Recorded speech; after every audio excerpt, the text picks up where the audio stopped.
Hey everybody, it's Mark Pattison, former NFL player, now climbing the 7 summits, and welcome to another fantastic episode of Finding Your Summit, all about people overcoming adversity and finding their way. Okay, look, 7-8 years ago, I had to step into the fear and put a big ass goal out there, and so I decided to start climbing all these crazy mountains around the world. It's been an absolute amazing journey, and I can't believe I'm saying this, but I've actually done 6 of the 7. I've actually been on Denali twice. I've been on climbed successfully Kilimanjaro twice, but now it's Mount Everest, the biggest boy on the block, 29,000 plus, and I'm headed over there April 2020, and I'm totally keyed up. And I'm keyed up because I've been doing all this preparation. I train like an absolute bear, and really putting myself in a position of success. I'm going to be climbing with one of the top climbing outfitters in the world. Excited about that. And the mountain has fascinated me for years, I'm sure like others, but really excited to do so. And so if I can actually pull this thing off, I'd be the first NFL player to do so. And so as we speak today, there's not that many first in the world. So I look forward to tackling that. Okay, so that's one. 2 is I totally appreciate the listen on these different podcasts. I really do. And it's been an amazing journey, as I said, from not just interviewing these people, but being on the other side of the mic and really taking in their incredible stories of doing amazing things. And look, we all need to be inspired. And so if I can help provide and find more people that meet that criteria, all the better. And we all need that motivation, and we all need those words of encouragement that you can make it back relevant to your own situation, and then plow forward in whatever endeavor you are trying to do. Okay, so I appreciate that. And if you want to find out anything that I have going on, you can do so at markpattisonnfl.com. I've got a book out now called Finding Your Summit, go figure. And it is essentially the playbook to what I had learned from my Hall of Fame coaches on how to emerge and do some great things in your life. It doesn't have to be mountain climbing, of course. It can be anything, but it's a plug-in that you take on these different things, these different goals, these different strategies that I've set forth, that they set forth for me. And good things can come from that. Okay. Also on the website, you can find out more about my expedition. Obviously, I'll be going to Mount Everest, and we'll have more information about that coming up. There's an e-learning course, and of course the podcast.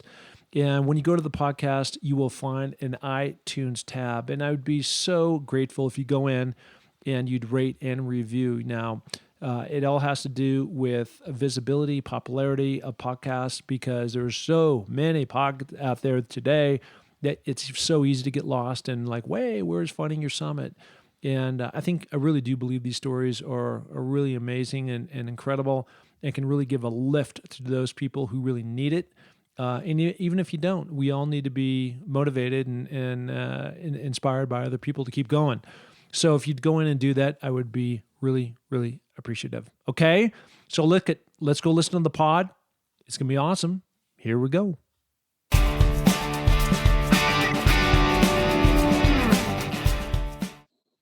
Hey everybody, it's Mark Pattison back again with another excellent episode of Finding Your Summit. And I love interviewing guys like this. His dad once said, you can either be pitiful or you can be powerful. And this guy chose to be in a power position and has lived a life of purpose ever since. His name is Jeff Glasbrenner. Jeff, how you doing?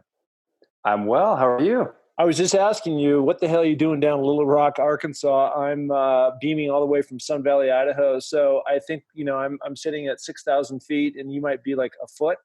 Nah, I'm like 179 feet, I think. Yeah. Okay. No, it's not the greatest place to train for mountains, but a great place. So my wife's family's from here. So happy wife, happy life. And so, yeah, that's I love the way it. that is. Yeah. Okay. So look, this podcast obviously is all about finding your summit and going through adversity and coming out the other side. And I think, again, as your dad had mentioned, pitiful or powerful, there's all kinds of words that you can pair together, sorrow to happiness or whatever you want to talk about. But I don't know how else to say this, and I want to get it from your words, not mine. But where your life has really taken a right-hand turn as really as a young kid, and then there's a 12-year gap where nothing happened, and we're going to get into all that stuff. But why don't you take us back to when you were a kid and you were with your dad, you're on a tractor, and then tragedy struck, and it really had a profound effect in terms of what your life has become and what you had to go through, not all in one big sentence, but we'll work our way through this. But it's fascinating to me on what you've accomplished since, and we'll get into those things as well. But why don't you take us through on going back to when you're a kid growing up and this tragic accident? Yeah, my big opportunity day in life, I like to call it now, is July 30th, 1980. So I was only 8 years old. And so I grew up in Boscobel, Wisconsin, which is in the southwest part of the state. And so I grew up, like most farm boys, helping my dad out, getting in the way in any way that I could. And, I basically idolized my dad. So whatever he did, I did. And so this morning we were cutting hay and I was riding on my safe spot and we hit a rock and my dad asked me to do my job. And I got off from the safe spot, went around the tractor, removed the rock, and removed all the extra alfalfa, and then went to get back onto my safe spot. My dad turned on the machine. In a split second, my life had changed forever. My pant leg became entangled in the power takeoff. And basically the best way to describe it was like the tractor was a large pencil sharpener and my leg was a pencil. And so from that moment, I just remember looking down and I could see just bones sticking out, where just moments earlier, I had my whole leg. And I remember looking to my right, I could see my shoe with my foot still in it. And so from that moment, I just remember crying to my dad. I'm like, I'll never be able to run or never be able to swim again. Those were my two favorite activities. And then from there, he just said, son, let's get through the day and worry about all the rest of that stuff later. Okay, so let's break this down because there's two perspectives, right? Right. So you've essentially just had your leg snapped off, and from the pictures that I've seen, it's a below the knee, which is a game changer, by the way. We'll get into that, but it's a below the knee amputation. Right. I have 5 inches below the knee, yes, sir. Okay, 5 inches below the knee. So from your standpoint, obviously anybody that would have their knee whacked off, their leg, they're going through this excruciating pain. There's like terror. I can't imagine the emotions, and I want to hear about that. And then on the other side of that, as a parent, which you now are, which I am, you're sitting on that side of the fence, just going, "Oh my God," and not even recognizing so much of what your dad had just done, but just like as the survival skills of a parent of trying to save their kid all kick in all at one time. And so can you go through really quickly on how that played out? Yeah. So it was a really kind of a moment, when dad saw that, he had the presence of mind to pick me up and apply a human hand tourniquet. So, he remained very calm in that survival situation. So the doctors would later on say that if he hadn't done that right away, I would have bled out and I would have died. So as much as, that was a tragic day, he saved my life. And so it was just truly amazing to see that roller coaster of that day, and yet to see him being so calm and yet so matter of fact, this is what we need to do. This is where we need to go. And so they took me to the hospital and they sent my dad back out into the field to get my foot to see if they could use any part of it for going forward. So I'm just listening to what you just said. And, as a parent, if somebody said to me, "Hey, Mark, can you go out in the field and pick up your kid's foot?" All the emotions of guilt, of sorrow, of I just don't even know the range of emotions that somebody go as you're actually looking for your son's or daughter's foot, and then you pick it up, you put it in a bag, and take it, put it on ice, and take it back. Yeah. Yeah. And so I didn't really truly understand the magnitude of what he had to go through until, like you said, until I became a parent. And so I have a special needs daughter. So she has a seizure disorder. So she has up to 100 seizures a day. And so, when I'm not there to, pick her up when she falls exactly in that moment and she gets a little bruise or something, I feel really poorly about it. I should have been there, And so I can only imagine what my dad felt and had to go through all those years. Yeah. So I have a daughter also who has a seizure condition, and with Lamictal, a type of medicine, and some other treatments we're doing right now, biofeedback, it's been able to bring that down to around 10. And it's still, you want zero. Yes. Yeah. You want zero for everything. That's the goal, because we had to pull her out of the University of Arizona on a medical withdrawal this last semester. And so there's just limitations, and Right. every day is a battle. And so we But can every talk day is a about good that. battle too. It is. And every day I think this transitions really well back into you and your life, because every day I honestly feel like the day is the day that things are going to get better. And Always. then, right. And this has been going on for her since she was 6 years old. And now she's 20, and there's new treatments, and we've gone down this path and that path. But, it's like anything, you're not going to stop until you have your No. kid fully healed. Right. Never. No, no, never. Okay, so now you go into your dad's going through his own trauma. You're dealing with your trauma. You're recognizing that your life is going to change, as you said, forever. You've got half your foot gone, especially as a young kid. How old were you at that time? So 8 years old. So You're very young. Yeah. So, and that's really the prime of when Right. I think like youth sports, football, basketball, baseball, volleyball, soccer. I Everything. mean, everything pretty much requires you using the use of your legs. I mean, that was certainly where I've gone in my life, in my career. I mean, it's been everything. My Right. foundation, my base, my power, everything has come from that. And so I can only imagine. So now you go in, and the doctor is, as they're patching you up, they can't reattach, your No. old foot onto your leg. So that's gone.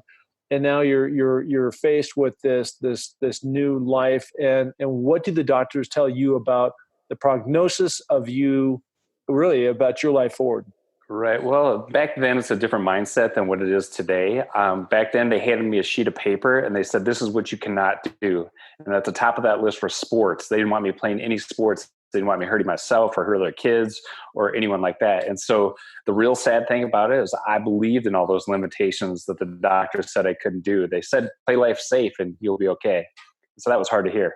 So somebody setting limitations on what you can achieve in your life. Yeah, they told me I couldn't do anything. You play life safe and that'll be good. You study hard and you'll do well. Okay, so and I'm sure I have this wrong, but this is what I thought I had read, was that the prosthetic that they had given you was essentially a wooden leg, wooden peg leg, right? Basically, it's a little bit more than that. They had some carbon fiber and some components on it, but basically they had to whittle it out and get that ready. So it'd take them 3 months to build, but then after the 3 months, sorry about that. Yeah.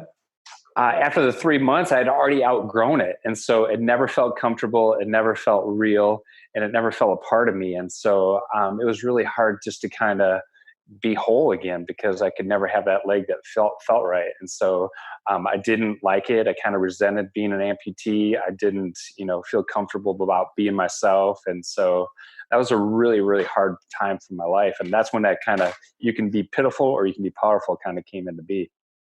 But how do you manage that? Because it sounded like your sister was a star athlete, and as you have proved now, Yeah. you're pretty damn good at one yourself. And Yeah. and so, and having that competitive drive, and having that edge, and having, like in your mind, you're playing these games, but going through high school, going through grade school, where you're not participating, like how did you process that information? It was so hard for me because I was always competitive. Like you say, my sister was a star athlete in every single sport she played. It just really felt like I was sitting on the sidelines, kind of just chomping at the bit for something to be able to do other than my sister's chores and my chores. So she had to go to practice. I had to do her farm chores and I had to do my farm chores. So I got a little bit stronger physically. Yeah, well, a lot of, I think, what goes on is, when, for me at least, is that I've seen the people that I speak to around the country is all about getting off the sidelines and back into the lane of life, right? And Exactly. yeah, Exactly. and there's one thing about just not being motivated about making that choice, and there's another thing about somebody putting physical limitations on what you can do, and maybe it's come full circle in terms of really building that mental grit that you need to have to do some of these things that we're going to talk about as you go Right. forward. So you go through this period of time. Obviously, you're in this place where you're stuck, even though you didn't want to be stuck. And your sister was a star athlete, and I think you said there was this period of time of about 12 years where there was little activity in terms of being on the sporting field, of being competitive and everything else. And so if I do the math right, so now you're around 20 years old. right? Yeah. Yeah. And so what happens in terms of the light going off and saying, maybe I can do this? Yeah, so I got my big opportunity hopping to the restroom. My leg was hurting one day, and so I had my leg off, and so I'm hopping to the restroom, and this kid stops me. He's like, "You're missing your leg." And right away, I'm thinking to myself, "This guy must have been the valedictorian of his class." Hey, wait a second, obvious, buddy. But then he's like, "Let's go play basketball." And I'm like, "Well, the doctors won't let me play basketball, but thank you for the offer." And he goes, "No, I mean wheelchair basketball." And so I went with him the very next day, and I got to see him play wheelchair basketball. It turned out that he was an amputee, but he was wearing pants, and I couldn't tell that he was missing his leg as well. Yep. But that moment really kind of set it forward for me. But yeah, I was lucky enough to find another mentor, my coach, and he kind of took me under his wing and taught me the very basics of wheelchair basketball. And then I got competitive, and then I got pretty good at it. Well, it sounds like you did, because you ended up going to 3 Olympics. Yeah, 3 Paralympic games. Yeah. Paralympic games, and you won it twice. And one time you actually scored 60. I don't know how somebody scores. I mean, like Michael Jordan does this, and even on my best day with both my legs and, on a high school team, I mean, if I scored 20, I was a star. Yeah, 20 was just a very average game for sure. Yeah. But 63 was a great day at the office. Yeah, so I had 27 rebounds and 1 assist too. So very important to mention that. So how does that whole process work in terms of obviously you have to have some physical disability to qualify to be in a wheelchair to play basketball. So that's one part of it, right? And then the second different classifications. Yeah. Yep. And then the second part of that is, like, how do you make your way up onto a team like that? Where you're ultimately chosen as an Olympic athlete. Yeah. So that's just a lot of hard work. You getting to your level, it took a lot of hard work. It took talent for one, but yes, more than that is, if my teammates were working out 2 or 3 hours a day in the gym, I was working out 6 or 7. I was doing whatever I could to try to get on that team. And so a lot of hard work, trying out the different equipment to make it work for me, and just a lot of belief in myself. Yep. And where did you go around the world to make that happen? Yeah, so I went to the University of Wisconsin-Whitewater, and that's where I first learned to play. But then I played on the national team for 15 years, and I played overseas professionally for 3 years, 2 years in Madrid, Spain, and 1 year in Rome, Italy. Really? What kind of money is that? So it's good. I mean, I got all my expenses, and I was like 6,000 euros a month. And so a car, apartment, and anytime I wanted to fly home, I could. So it was good. Wow. What a great way to see Europe. So yeah, exactly. In terms of the Olympic Games, right? How they're all over the world, in Athens, and Japan, and here and there. Where were they located at? So where I competed in 2000 Olympics in Sydney, and then the Athens Games in 2004, and then Beijing in 2008. What a great experience. Yeah. What an awesome experience. Okay. So now you're this wheelchair Olympian, playing basketball for a long time, 15 years, taking a big chunk of your life. At that point, is it the whole concept around, I want to start running marathons and I want to start doing Ironmans? Yeah. Is that where that kicked in? It really kind of did. Like early on, the biggest motivator for me is someone to tell me I can't do something. And so when my doctors told me I could never run or never be able to swim again, I believed them until I saw the Ironman World Championships on TV. Like most of us have seen it, it's about all these compelling stories about people getting to the finish line of this triathlon. Yeah. And after that, I Googled it, and it was a lot harder than that our program led you to believe. It's a 2.4 mile swim, 112 mile bike ride, and then a marathon 26.2 mile run. So a long way and a long day. And so, but then, I had to go out and get prosthetic legs made and designed to help me get to my start line, let alone to get to go to my finish line. And so it was really important that I had all of that figured out. Hey, this pod is sponsored by Laird Superfood. So many products to choose from your InstaFuel, your coffee, your tea, your smoothies. And I love the superfood creamer and use the hydration powders like the beets, the coconut, the matcha, the turmeric to mix all into my 7 Summit smoothie. And it's so good. Log on to lairdsuperfood.com and get your 20% off when you use the code MARKP20. Okay? So get your Laird Superfood, and I guarantee it will help fuel your journey. Yeah. So let's talk. I want to talk about the game changer of being a below the leg amputee versus above. and then I want to relate that back to running this race. Okay. Okay. So, I was 2 years ago. I was down in Tanzania, climbing a mountain for my second time, Kilimanjaro, and I was part of this whole Water Boys. People who Congrats. Yeah. listen to so people who listen to this podcast know about my involvement with Water Boys. Chris Long won. He just retired last week, and he won the NFL Man of the Year this year. So it was great to be a part of him. I played with his dad, Howie, but one of the gals that he invited along was a former Marine, Kirsty Ennis, and she had an above the leg amputee, and she was the first person to ever climb Kili with her condition, and she literally hopped up. And so, what year did she climb it? this is 2 years ago. Yeah. Well, she wasn't the first amputee. So a friend of mine, Sandy, above the knee. No, that's not correct either. Sandy Duquette from Colorado did it like 6 years ago. Okay, so I stand corrected. Yeah. But however you want to slice it, I mean, right. literally hopped up the mountain, right? And it was just right. It was amazing to see her. Everything was going great until summit day. But anyway, the whole point where I'm trying to go with this is that when it's above the knee, as I understand it from her, is that it's a game changer, because just the mechanics and the leverage and everything else that you have versus when it's below, it's just you have a lot more power, stability, other things like that can help you do these things that you're doing. I don't know if the word is easier, but it just seemed like it is more challenging when you go higher up in the leg. Yeah, it's definitely more challenging and definitely more expensive.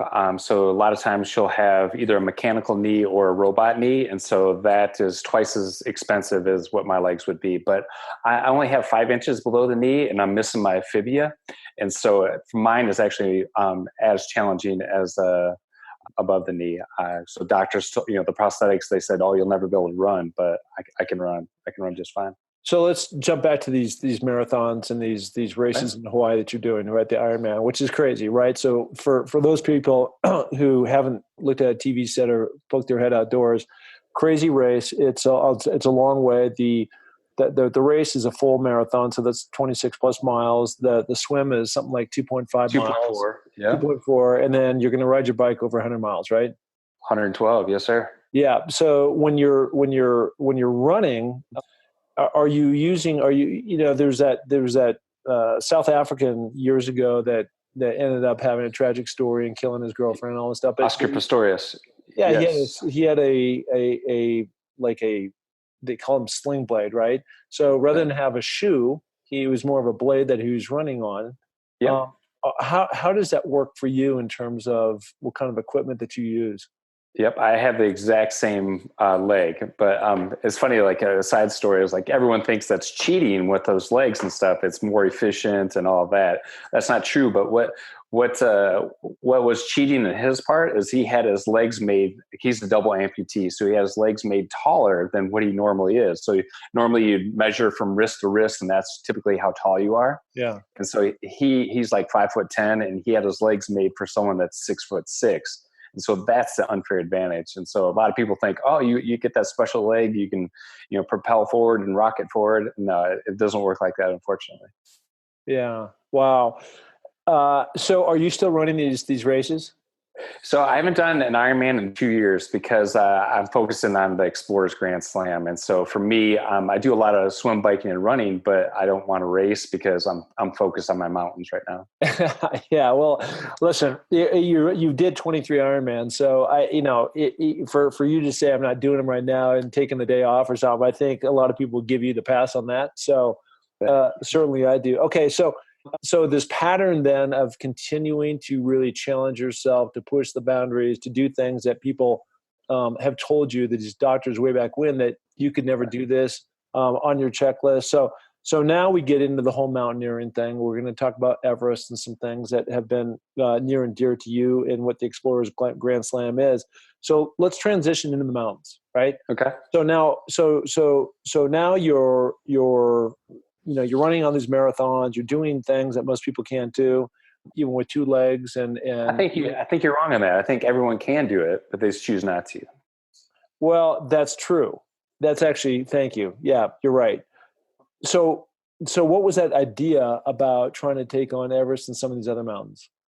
Yeah, so most of the time in my life, I feel like I'm on top of the world and I truly wanted to be there. So we moved to Colorado for treatment from my daughter's seizure disorder. And so we got medicines there in Colorado. And I met Chris Warner, a future or someone that was on your podcast earlier. Yep. And and we went to his gym and climbed, and I just kind of fell in love with the sport. And so I went to climb the Grand Tetons, and that was my first time ever at altitude and my first time ever technical climbing. And so that was after like a week of meeting these people. And it was called Paradox Sports. And so a group of disabled athletes that were climbing. So I went with them. And 2 months later, I love standing on the summit, love being a part of a team. And then 2 months later, I went and summited Aconcagua.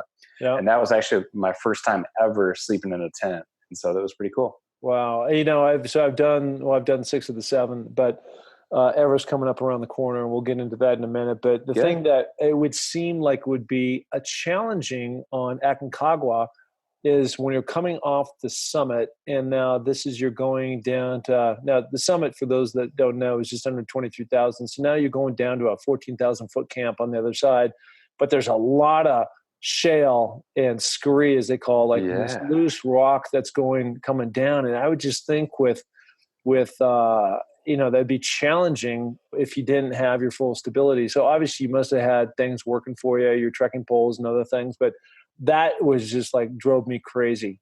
Same thing a little bit on Kilimanjaro too, right? Yeah, a little bit. So I ski skiing. I'm a pretty good downhill skier, and so it was great just to use the trekking pole, just kind of ski all the way down. So I actually really enjoyed it because it was much faster than just slugging down walking. Yeah. So good. So that didn't. So okay. So now you do Aconcagua, and going back to the comment you just made about really wanting and enjoying that fact about being on top of the world and looking down on these different mountains. Obviously, I share the same passion as well.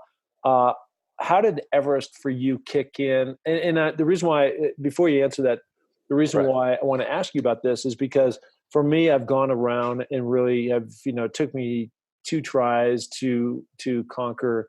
I'm not sure if conquer's right, to summit Denali. Finally did that last year, and then I was down to Antarctica and did that. Yeah, so I've done 6, like I said, 6 of the 7, but my purpose around a lot of that was just to hone my skills as the mountains got, set for Everest, right? So you're not taking the shortcuts because I know you're going off to Russia to climb Elbrus here. Yeah, next month. Yes, sir. That's awesome. It's a great mountain. It's fun to be in that country and just learn that culture, but it's different.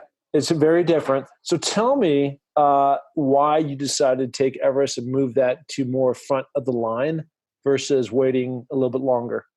Yeah, I just think that me doing all these Ironmans and stuff, I'm in very good physical shape. And so I wanted to do it while I was younger and I had the time and stuff. So for me, I don't have to be an expert at something, but the second I dive into it, I become an expert. I need to know everything about the prosthetic. I find mentors and I find people that, that believe in me to get to my summit. And so I'm very fortunate, whether it's wheelchair basketball, whether it's Ironman triathlons or mountains, I've always had that mentor, someone that I can, call, or someone that I can go train with and kind of work out the kinks. And so for me, after talking to my mentors, I'm like, why not go for Mount Everest? You're younger right now, you're in great physical shape, and you know all the skills. So why wouldn't you go for it? Yeah, well, I'm older than you. So, I should have done that maybe many years ago, but it is what it is. And I've continued to be in decent shape. So I'm looking forward to that next year. It'll work out. Yeah. So tell me your take on your experience, number 1, on Everest. And then number 2 is tell me your take on this insaneness that's going on right now on Everest with the crowds. Yeah, for me, Everest was really, truly life-changing. Just the strength of the people. I remember hiking into base camp, the 9-day, 40-mile trek into base camp. We were getting passed by like these grandmas with like big packages of, equipment and stuff that were going through us, going past us up the mountains. And it was just the strength that they had. And just, they always had a smile. I mean, they were passing us some flip-flops and we were in our nice, expensive shoes and our expensive equipment. But it was just that, grounding of nature.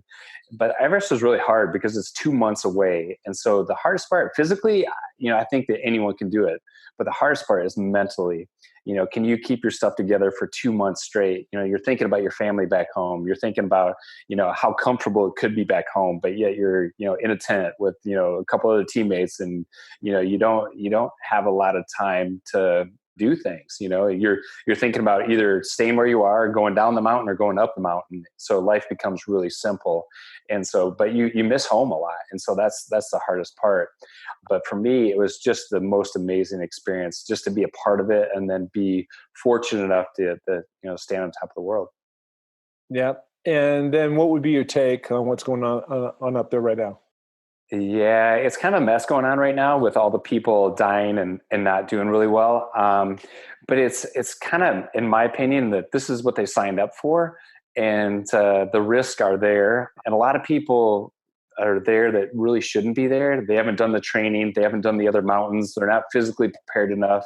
And honestly, they didn't pick the right teams. There are low cost providers that are out there that are, save you, tens of thousands of dollars.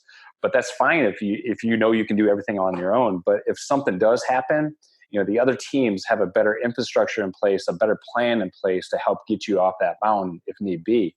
And so I think that's the big thing is like when I did it, there were a lot of people that were suffering and they had to turn back, and it was hard to see them give up on their dream, but they made the right choice. You can only go so far, then you need to turn around. But as far as waiting in line for that long, that's pretty crazy. Yeah. The year that I did it, we had a bunch of people, but it wasn't crowded like that. I stayed at the summit for 25 minutes, kind of soaking it all in, and and there was only 6 of us up there, so it wasn't like it was jam packed. So we had good conditions and an amazing guide, and so and a great team, and so we all kind of had each other's back, and that's what you need to. I think a lot of these other companies, everyone's on their own, and so you need to kind of build that, a team atmosphere up, and then go for it if you have a chance. So who did you climb with? What outfitter? Yeah, Madison Mountaineering, Garrett Madison. And so he's based out of Seattle, amazing guy. And so the coolest thing about him is I was contacting all these people about, saying that I'm an amputee, and, a couple of them are like, no, we don't want you on the team. And, I'm used to people overlooking me, just because I'm a little bit different physically. And so that was hard. And Garrett's like, I'm not going to let me come meet with you to see if you can do this or not. And so he flew into Denver, and we hung out for 2 days, and got to know him as a person. We trained together, and he said, from this point you need to go to Ecuador, and if you pass that test in Ecuador, then you can join my team. And so a lot of people think that if you just have the money, that's great, but there's also a process behind it. And so you have to have a team that's fully functional, and a team that kind of knows what's going on. Yeah, so I met Garrett down in Antarctica in January, and then I've gotten to know him since, and so certainly he's a consideration who I might go with. And he's a great guy, and I think he just completed his 10th summit on Everest, which is really cool. Amazing. Yeah, which is really amazing. And I want to go back to your comment that you made before about inexperience. My tent mate down in Antarctica this last January, so we're talking 5 months ago, was a guy named by the name of Don Cash, and Don is one of the and Don was one of the casualties that happened on Everest. And he did exactly what you did. I predicted that something bad was going to happen to him back in January, to others privately, just because of his inexperience. Good guy, great family man, but just a lot of things that you got to have in terms of self-care, self-awareness. He just didn't seem to have those tools, in his tool shed. And so, and that's dangerous. It's not only dangerous for him, but it's dangerous for you. Well, yeah, it is. And there's some things that happened on Summit Day up there on Vincent in Antarctica. But, the bottom line is he was really jacked up about this low cost carrier that he was trying to get me to go with. And I said, well, why don't we have a conversation when you get back? Yeah. And you can't do that. No. And, ultimately it costs his life. And so it's tragic. And hopefully they're going to do a better job of really filtering out who can be up there and who can't. And do you think they will, though? I don't. But what I also hope, I think, in addition to everything you said, which I agree with, is, the weather window is so tight that everybody just rushed to the top all in one day. And then if Right. people would have had a little bit of patience. I was with Ed Viester, who's a friend here in Sun Valley. Yes. And we got together last week, and he said something that was interesting, and that is, to your point again about being up there for 2 months and you start to get ants in your pants, you really got to exercise summit patience. And we all want to go. You want to get out of there. You want to tag it and then get back to the States, but you just have to have that mentality going into it. And so and it's good advice because I'm somebody who wants to get and go. And I just got to be, when that moment comes for me, I just want to make sure that I'm very patient about not trying to rush to the top like all these guys did, and then something bad happened. Right. Well, let's back that up. There's no rush into the top, but yeah, it's a slow slog. Yeah, but it's fun. Well, it's rush from the standpoint of on summit day, everybody in position, like, let's go. Right. Yeah. Hey, I'm excited to introduce our new partner of the pod, Cascade Mountain Tech, an outdoor brand from the Pacific Northwest, which is where I'm from, that offers a great selection of trekking poles. They're incredible. Super coolers, camp chairs, LED lighting, and much more. Right now, Cascade Mountain Tech is offering 15% off your first order by using the code FindingYourSummit15. That is, FindingYourSummit15 when you check out at CascadeMountainTech.com.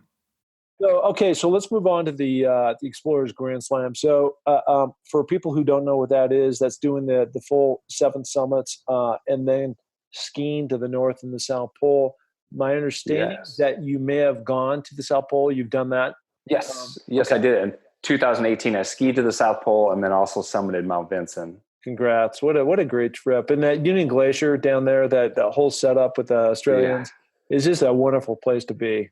It's crazy. Yeah. It's always light. So that's kind of crazy too. And so your body's kind of get used to all of that, but great people, great place. And so not too many people get to do that. And so that's part of the reasons why I love doing all of these, crazy, mountains and stuff like that is, it's an opportunity that most people don't take advantage of. And so I'm very lucky and very blessed to have people that believe in me to help get me to my summits, and my wife and my family that are completely supportive. So, I think that's the most important part is, having that opportunity and viewing great places throughout this world. Yeah, I really agree with that. They talk about competitive greatness, right? And competitive greatness is the subset of that is being great when your best is needed. But really, a subset of that is really about process.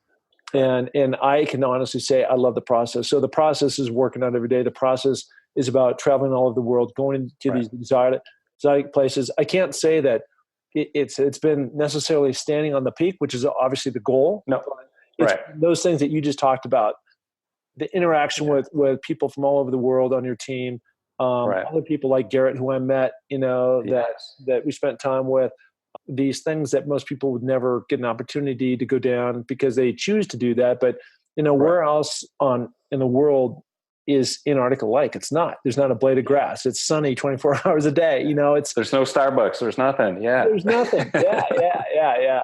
So unique experiences for sure. So tell me about what so you've got Mount Elbrus in Russia coming up. Right.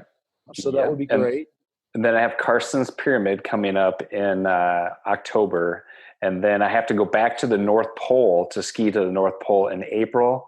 So I went there this year, but political relations between Ukraine and Russia got awry. And so we were in a kind of a holding pattern for 14 days in Longyearbyen.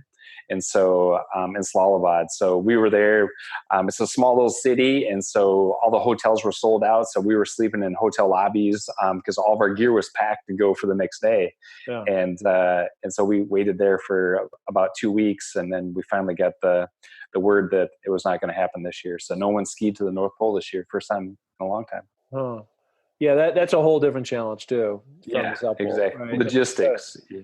Well, you also have a floating glacier, and so there's a lot of things going on there. So, with all the stuff that you've been doing, good for you. Obviously, you've got some PR that's come. Like anybody who's overcome an adversity like this and move forward. One of the things I thought that was really cool is your whole connection with The Rock. Right. Yeah. And there was a movie, Skyscraper, that came out. I saw that movie. I love that movie. But, awesome. But how did that whole thing come together where they asked you to come on set and consult. I'm not sure what the right word is. Be in the movie, whatever you did, but there was this really cool Right. moment between you and Dwayne where you guys came together, and he was really taken by your story and what you become. Right. So I was on HBO Real Sports with Bryant Gumbel. And so The Rock does The Ballers, which is a series on HBO. And so the producers gave him my cut of the HBO Real Sports. And they're like, well, you should, meet this guy. And so it was the weirdest thing. I got this email right before I was going to Russia to climb Elbrus for the first time.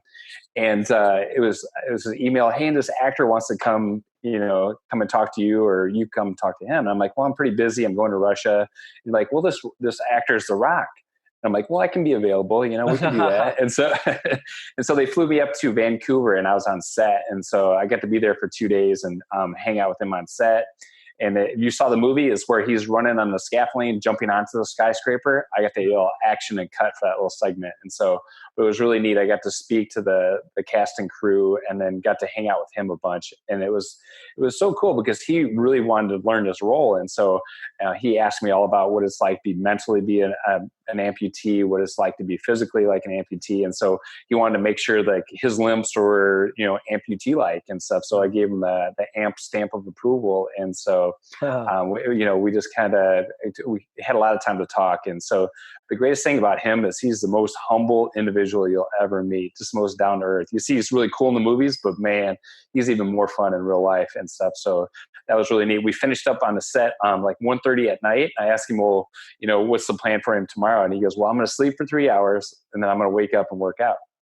And so that's how he started his day. So I really believe, like him, is just be the hardest worker in the room. You don't have to be the most talented. You don't have to be the most gifted, but what you do have to do is work hard. And so, if anything, he's taught me that more of that's so important that, no matter what gifts you have, there's nothing can beat someone that can, outwork someone else. Yeah, no, I love that. I think he played football at the University of Miami. He did, yes. Yeah. No, he got cut. Yeah, he didn't make the NFL.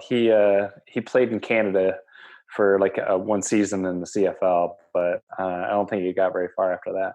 Yeah, well, he is a big, massive dude, and 6'5", 270, and I am not. Yeah, so I mean, you can understand how difficult it is to make an NFL roster. Just they have to have a lot of forces working for you all at the right time. But right.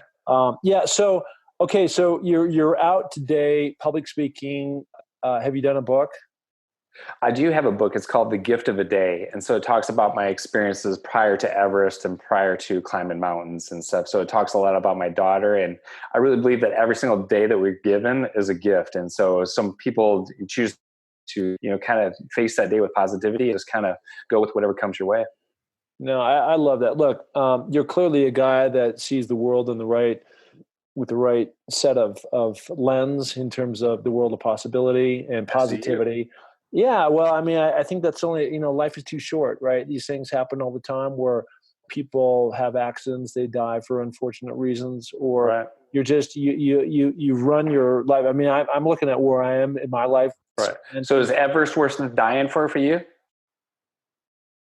Well, I just don't look at it. I don't see exactly. It that way, right? Exactly. That's I'm doing everything I can to, I think it just as it relates to that question, when you take a look at the death rate, it's like 3%. So if 300 people, right, go up there, and so you already have the odds stacked in your favor. And now there will not be another person on the mountain that's more physically ready to take that thing on than me. I'm not saying there's not other guys like you that don't have the same at the same level. I'm just saying there won't be anybody more so, right? Right. Okay. So I just take those and I just increase my odds by doing the research on the mountains, a lot of things that you've done to really increase your chances of being in the right place at the right time on the right day and success. Right. Exactly. Yeah. Awesome. Where can people find you? So teamglass.com is my website. And then I do more on Instagram. So that's Team Glass on Instagram. So that'd be awesome. Yeah. Let's get connected. Sounds good. Yeah. No, listen, I really appreciate you coming on. I mean, it's a compelling story. And again, I'll end with where I started, which is, just a inspiring story about somebody saying you can't do something just because you had an accident come your way. and you've turned that whole dial around. You've turned it in the other direction, and you've made a life a possibility. And that's really what life's all about. Right. I think the worst thing in life is, placing limits on yourself. The doctors gave me some limits, but even worse, that I believed in those limits were placed on me. But then later on in life, I decided there truly are no limits. And so the worst thing you can do is place limits on yourself. So I love that you're going to go climb Mount Everest next year. And I wish you the best of luck, because you'll be, like you say, the most prepared person on the mountain. I love that. All right. Listen, he is Jeff Glasbrenner. Thank you so much. Thank you. Hey, thank you so much for dropping in and listening to another amazing episode of Finding Your Summit. Truly incredible people doing spectacular things in life, and I hope you were inspired just like I continue to be. Look, I am super grateful that you came in and subscribed to this pod, and would be more than appreciative if you gave the show a ratings and review on iTunes. Trust me, it matters. And then also go share it with your friends, of course. Okay, until next week, go do something great, and remember, it takes a little more to make a champion. Bye.